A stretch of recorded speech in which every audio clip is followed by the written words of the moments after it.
talibans. Elle a vécu avec eux pendant 4 mois en Afghanistan, alors que son mari s'entraînait dans les camps d'Al-Qaïda.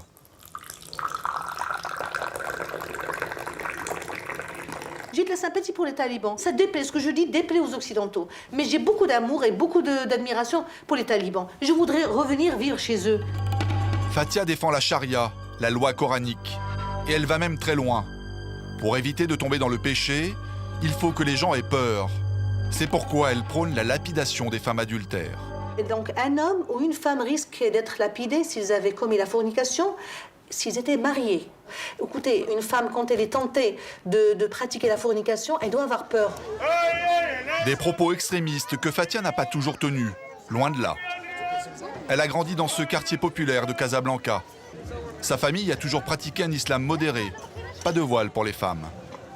Dans sa jeunesse, ses parents font tout pour l'émanciper. Ils l'inscrivent dans cette fac de droit d'où elle sortira même major de promotion et la laisse vivre comme une étudiante moderne. Elle fait la fête et s'habille à l'européenne. Je portais des tailleurs, je portais des jeans, je portais des espadrilles, je portais des sandales. Ce que porterait toute Française en allant à la fac. Vous étiez maquillée? Oui, légèrement. Écoutez, j'étais une jeune femme occidentalisée. Pas de regret quand vous voyez cette femme? Non, pas du tout. Je me sens plus libre maintenant. Ça vous paraît bizarre, mais je me sens 1000 fois plus libre maintenant. Mes vêtements sont amples, sont confortables. Alors qu'avant, j'étais esclave de la mode et j'étais parfois obligée de porter des vêtements qui me faisaient mal, mais je les tolérais parce qu'il fallait, soi-disant, être belle et élégante.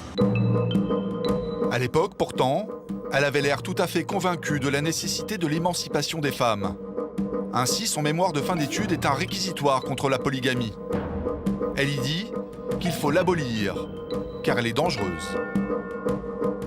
C'était quelque chose qu'il fallait abolir, purement et simplement, alors que maintenant, je défends la polygamie. Je la défends vraiment de façon très très forte.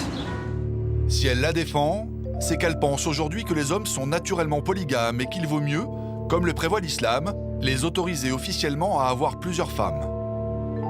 De sa vie d'avant, Fatia n'a rien gardé, ni photos, ni amis. Ils se sont éloignés quand elle s'est radicalisée.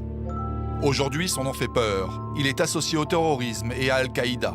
Seul un de ses anciens employeurs, cet avocat français installé au Maroc, a bien voulu nous rencontrer. Fatia a été stagiaire dans son cabinet. À l'époque, c'était une très belle femme, très, comment dirais-je, très affranchie. Et elle faisait sa prière? Jamais. Je n'ai jamais vu faire sa prière. Et... Je ne dis pas qu'elle ne la faisait pas, mais je ne l'ai jamais vu faire sa prière. Et à l'époque, de la manière dont elle se comportait, je pense que ça n'était pas... De la manière dont elle se comportait, je pense que ça n'était pas sa préoccupation. Son destin va basculer quelques mois plus tard.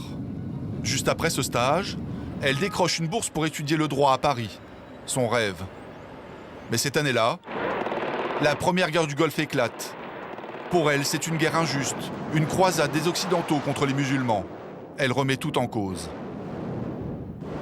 Après les bombardements de Bagdad et tout ça, j'ai vécu vraiment ce que j'appelle une crise identitaire.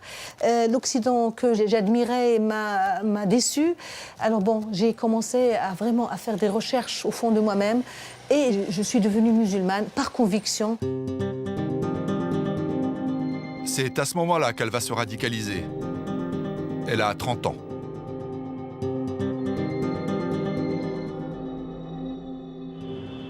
De retour au Maroc, elle trouve un poste d'assistante de direction dans cette école de management. Au bout de quelques mois, elle demande à venir travailler en djellaba et avec un foulard. Son employeur refuse, elle démissionne. Quelques étudiants se mobilisent et font circuler une pétition de soutien. Parmi eux, il y a un franco-marocain de 24 ans, Karim Medjati, son futur mari. Il la défend, même si au début il ne comprend pas pourquoi elle est prête à perdre sa place pour Allah. Au départ, il a juste voulu savoir pourquoi je me suis créé des problèmes. Je lui ai dit que c'était les directives d'Allah.